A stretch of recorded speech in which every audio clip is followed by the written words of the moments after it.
I want to talk about culture wars today. The right, the left, everything that's going on in between. So we brought a wonderful guest today, Gail Sahar. She's the author of this book, Blame and Political Attitudes, all about the culture wars that we are currently experiencing. So it drives me nuts, Gail. The right, the left. I really believe that the only way this country is going to save itself from this mess right now is that we start to work together. But reading your book was kind of interesting. You don't think there's such a divide between our culture.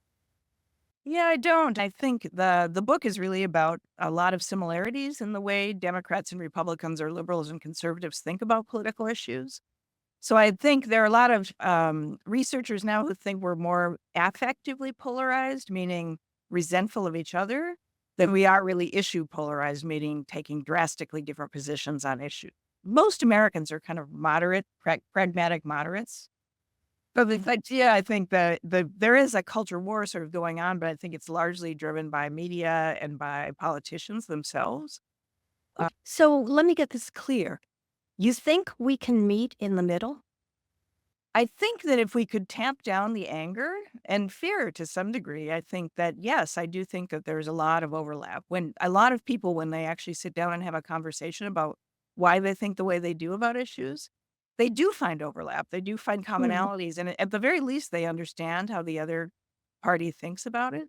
But unfortunately, we just aren't finding those opportunities right now. Everything is so divided. We watch different news programs, we get different feeds on our social media. And increasingly, Democrats and Republicans don't interact with each other. So it's really, I think, that kind of emotional distance is, in my opinion, what's mostly driving the polarization. Okay. So you said that you think that our issues are not that far apart, but I perceive that they are. Yeah. I think what's happening is that politicians are kind of fixating on the couple of things that there are maybe drastic differences about. But take something like abortion, right? Most people say, oh, abortion is the most controversial, polarizing issue in the country. Most Americans are moderately pro-choice. Most Americans think abortion should be legal in some circumstances. But what we see is only characterizations of the people on the two extremes, right? People who say it should be illegal in all cases or should be legal in all cases. And so we're kind of ignoring the giant middle into most of the dialogue that you see on in the media. How giant is this middle?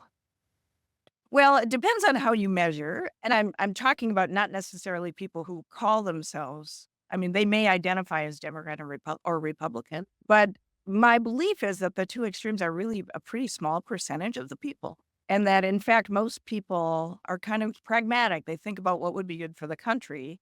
I mean, most Americans are not really that fixated on trans issues or a lot of the things that are being brought to the fore by politicians. I think they use them because they scare people. But if you ask the average American, I don't think most Americans are spending their nights worrying about whether trans women are using the women's room, right? And that's sort of what politicians are doing. They're sort of making it about those things. But I think for the average American, if you ask them, those are not the issues that they really think politicians should be focused on. They're much more worried about the economy and maybe immigration and things like that, but not so much the sort of culture war issues that we're really dwelling on right now. You know, that could be true because when I walk down my block, I see Trump signs from people I like, from people I have intelligent conversations with. Yeah. Yeah, that's kind of interesting. It's been framed that the typical Trump voter is someone that does not, with low economic status, low cultural status, all of that. But in your book, I found that the typical Trump supporter is someone that actually has a higher salary than average. Can you explain that? Yes, I think it was really surprising because immediately after Trump won, a lot of the pundits were saying, oh, it's being driven by kind of uneducated working class people, right? I think we all sort of heard that. But the studies have revealed that their average income is, in fact, higher than the average American. However, they feel disadvantaged. So that I mean, one of the themes of the book is sort of what we think is true is more important than what is really true. They Mhm. feel they're not getting their due in society, basically. So wait a minute, say that again. No, Well, because that's interesting. yeah, what I mean, there are different ways of saying it. What I said was what we think is true is more important than what's really true. Or you could say perception is more important than reality. And so when they interview Trump supporters, they often say, I expected to have a bigger house now or a higher income. And the problem is other people are getting advantages that I'm not getting. And then here I'm talking mostly about white Trump supporters, which is most Trump supporters are white. So it's more a perception that other people are getting advantages. It's not really that they're disadvantaged in terms of their economic status. Does that Mhm. make sense? Yeah, because it's the old saying, politics is perception. Exactly. So, how do you think that Trump, who might become president of the United States again, it's really close as Mhm. we speak, how is he using blame? How is he trying to influence the perceptions of the typical voter? Yeah, I mean, whatever West thinks of Trump, he is masterful at doing that. I think he sees, like a lot of really good salespeople, they see a need, they see an opportunity to influence people. And I think he Mhm. saw that there were a lot of people who were relatively disaffected and felt like the country wasn't going in the right direction and that they didn't have enough money in their pockets, et cetera. And he provided scapegoats, basically. So it's sort of like, well, yeah, you're right. You're not getting your due. The problem is immigrants are coming, illegal immigrants are coming and taking your jobs, or Islamic terrorists are the problem. It's always somebody else. And often it isn't even only other regular people. He also goes after other politicians in that way. So he does this kind of populist thing that the problem is establishment politicians don't care about the average person. So he did this a lot with Hillary Clinton, that she's just an establishment politician. She doesn't care about you. I'm here to advocate for you. And I think Mm, that had real appeal for people. yeah. And so the people think he's right. I'm not getting what I want. So it must be someone else. But let's look at the presidential debate that happened a few weeks back. Yeah. Did you not get a clawing feeling that this possibly can't be happening in your stomach when he started to talk about they're eating the dogs, they're eating the cat? They're eating the pets of the people that live there. I mean, and that's insane. So, It's real. I know. well, it's surreal. So, Uh, so my question to you is, why are people still supporting him when I bet in their guts they also said no? yeah, I think a lot of people give him a pass. I think you're absolutely right. I think a lot of Trump supporters really actually do know that some of it is exaggeration. They say various things. I think there's a lot of stuff going on. There's one theory that people have a particular relationship with him. It's called a parasocial bond. That is because he was a celebrity for so long. I think Mhm. particularly people of a certain generation who are old enough to remember The Apprentice and things like that. They feel almost as though they know him, right? Hmm. And they say, well, whether or not what he says is true matters less than he just seems authentic. He says what he thinks. He says the thing that no one else will say. So it's as though the actual truth of the words don't matter as much as they're kind of feeling like he's the real deal. Yeah. Well, I can tell you that living in New York City most of my life, I've seen him around. I Oh, remember being at Shea Stadium at a ball game once, and he was standing outside the ladies' room screaming, "God, we're wrong. Who's in the restaurant?" No, he's outside. goodness. Apparently, she Well, was taking funny. too much time and other things. But so people will give him a pass because they have these feelings that I know him or whatever, whether it's in the middle of Nebraska or it's in New York City. Yeah, again, there are a number of theories about it. I mean, one You explanation know? is also that people kind of say, well, yeah, he's a bit of a shyster maybe, but he's our guy, right? He's advocating for us. And it's like we may do for a loved one. We give him a pass sometimes if we don't agree with them. And I think the fact that he has managed to get such a devoted following, and the other piece I would say is that the hatred of the other side is so strong, so that if you really hate Democrats, you probably aren't going to criticize Trump because it would be like siding with the enemy. So I think it's that polarization, I think, is exaggerating things Mhm. and making it so that and I can say, to be fair, I think it happens on the Democratic side too. You I think do. if you think about it, people like maybe Kamala Harris does something we don't like, we might just say, well, yeah, everybody makes mistakes, or that's not what she meant. And so I think the problem of polarization is so great that people are really loath to criticize anyone in their own party. Wow. You know, as soon as you said that, I had a come to Jesus moment where I think I've done that. I Yeah. think I've done that. Yeah. Yeah. Yeah. Where we make excuses. Confirmation bias, right? I Oh, want it yeah. to be true. And Right. so it's true. Yeah, I mean, even looking back to the Clinton days, right? When Mhm. Clinton was accused of the relationship with Monica Lewinsky, a lot of Democrats, even feminists, were kind of saying, well, he's done a lot of things for women on the other hand, right? And so Mhm. there are lots of examples of this kind of thing. We really tend to want to defend our own person. And we're not, I think it's a mistake myself. I think you can't have much standing if you only criticize certain people for doing it. Right. But Mhm. unfortunately, it's Yeah. happening across the board, I think, and it's only getting worse. Yeah. Have you noticed? I mean, I listen to AM radio because I want to know how they're thinking and what Mhm. they're thinking. And what's your take on that? Is how do you think the media is reinforcing this love of Trump?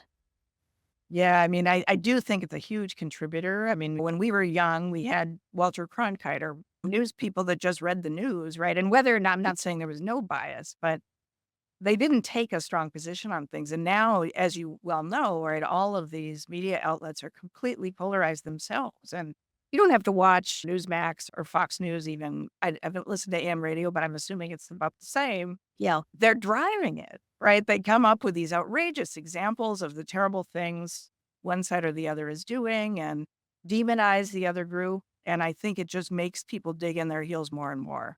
Well, maybe Trump isn't honest, but at least he's not have running a pedophile ring out of a pizza joint in Washington, D.C. Right. There's also a Pizzagate. conspiracy. Oh, sorry. Go ahead. No, no, I was saying I teach that particular piece of propaganda to my Mm, classes, Pizzagate, and how this seemingly well meaning man got struck with a loaded rifle yeah. and went up to stop that pedophile ring Right. in the basement of a pizza joint in DC that didn't even have a basement. Right. Conspiracy theories are so powerful. And I mean, Trump has been a master of floating conspiracy theories since long before he was in politics. So you Mm. remember when he was saying Obama didn't, Yeah. or because he wasn't born in the US. I mean, it's just been one thing after another. It just so many things. I mean, I don't even know where to start. Ted Cruz, wasn't it Ted Cruz's father, he believed was involved in the Kennedy assassination? And again, it doesn't matter that these things aren't true. If people hear it often enough, they begin to absorb it and believe it. And then they've been alienated from these candidates, right? So he's really very good at that. So that repetition, repetition, repetition. Oh, it must be true. Yeah. There's a phenomenon in psychology called the mere exposure effect. That is, Uh-huh. you get exposed to something multiple times, you begin to feel more favorable toward it. It's a Mm. strange thing, and it works for even abstract shapes or letters in another language that you don't recognize. If you flash them on the screen often enough, people start having a positive association. Oh, Right. wow. Yeah, it's fascinating. So I think that that is probably part of the way this works. So, in essence, you're saying that we're duped a bit. I would say so. Wow. Okay. Hold on just a minute, Gail. I think we have a caller Oh, calling in. Oh, okay. All right. So, this is Kathy from Stamford, Connecticut. So, Kathy, go ahead. You're on the air. Hi, this is Kathy. This is such an interesting conversation. Just want to say thanks. Oh, okay, great. Thank you very much. I appreciate the sentiment. Oh, Gail, you up for another one? We've got Jason. Jason, you want to come on the air? Go ahead. Yeah. I'm here. Yo, number one, you people come on here and you're sitting around, you always talking about Trump, don't do this. That's the problem with you libtards and Democrats and all. You don't know what the real deal is about Trump. Okay. Look, you don't. You just come on here with your mammy-dammy tree hugging stuff. You don't know what the deal is, okay? You don't know. Who's stopping everything that's happening at the border? Trump. He's going to take care of that. Why? Because Kamala Kamala, Kimaruma, whatever the hell Harris's name is. Okay, what is she doing? She's letting them all in. Okay, she's letting in Cyclopses, Mexicans. She's letting in Haitians. She's letting in the Misterons. She's letting in Smurfs in the KGB. Who's going to put the end? Who's going to finish it? Trump's going to finish it. He's Uh, saving us. Okay. Jason, you think that like aliens are coming across the border? Yes, every day. Okay, they come in because I sometimes watch clips of Alex Jones on YouTube. Okay, number one, I'm sure you do. they come in pods, and when you go to sleep, they take over and make sure you're not you anymore. You're a pod, so that makes you an alien. Even though you're an American, you're still an alien. Okay, so thank you so much for those insightful comments, Jason. No, We've got to move this along. that's why the election was stolen in the first place. Because Nancy Pelosi, connect the dots, Nancy Pelosi, who's the second cousin of Charlie McCarthy, Sorry, Gail. is also known to be a part of the organization known for libtards. Oh, God, I think there's a button here. Thank you so much, Jason. It's wrong. Why do you? been really insightful. Okay, we have time for one more caller. Go ahead, sir. I just want to say, straight off the bat, I want to say that Trump is beautiful. He's actually the best. You know, he's always said, the buck stops here. I think that's so true. That was Harry Truman. It's all the fault of those Mexicans, let me tell you. They're bringing drugs, they're bringing crime. Wait a minute, I think this might be. Trump's done more for the Mexicans than Caesar Milan. What is this? Barron. The name's John Barron.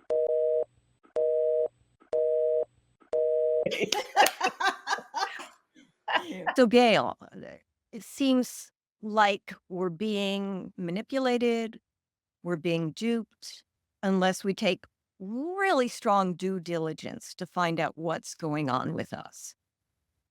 And as I said, the most important thing is that we, the people, get back together and work against fight the power, fight the powers that be. Is there any hope left for us? I think there is. I mean, I remind myself that this is not the first time we've been polarized, and lots of other countries have gone through polarization and recovered from it. So I think world events happen. You never know what's coming in the future, and these things sort of often will sort of die down. But there's also hope in that there's a lot of research suggesting that people's minds can be changed. That is, if you actually are presented with information that is factual and that might change your view a bit, it does influence people. So in the right circumstances, I think people can be really quite reasonable. I feel in some ways like the media and politicians don't give regular people enough credit. They imagine that they're totally responding emotionally. But my work suggests people actually do think about issues. They have rational reasons often for their beliefs. I mean, conspiracy theories aside, but in general. And if you actually sit down and talk to them, they can explain to you why they feel one way versus another. And I have actually observed people even interacting with the other side in reasonable ways. Even in my classes, I've had that. Strongly against students and very liberal students talking and actually saying, I may not agree with you, but now I understand better why you think what you do. And I think that's what we need. I don't think we want everybody to agree. It's a democracy. We should have different opinions. But I think where it's problematic is the kind of hatred that's developed. And I know that sounds exaggerated, but I really No. think it's to that point. No, I don't think it's exaggerated at all. Bloodthirsty terrorists, savage gang members. They'll walk into your kitchen, they'll cut your throat. Oh, if you could give us any piece of advice, what would you say? I guess I would say try to remember critical thinking. That is I think all of us, and I mean this for everyone, to not just accept what someone says because they're in your party, to really think about what is the evidence that this is true. And I think we should demand more of our politicians. I don't think we should mindlessly accept everything they say. I think a lot of problems would be solved if people would ask more questions, if reporters would ask direct questions, if politicians would consider listening to the other side a little more. I think all of those things would really help. And to really tone down the emotion and remember that, like you said, I mean, many of the people who have a different view from you are probably perfectly nice people. They're probably some of your neighbors. I know that's the case where I live. And some of them would give you the shirt off their back. And I think if we could set aside politics and not have it be quite so primary, people used to have a lot more interactions with people in the other party, and that's changing really rapidly. And I think it would be nice to put a stop to that. Okay. So I'll hold a block party for everyone here, right? Wear your best Trump or Harris t-shirt. There you Okay. Well, it's absolutely wonderful talking to you, Gail. And sure, I just want to show everyone we can get more, really read deeply into what Gail's told us today. I know I have marked this book with my yellow highlighter and all of that because it's a great read. But one more thing, every time we have a guest on Politihu, we'd like to promote their favorite charity. So your favorite charity is?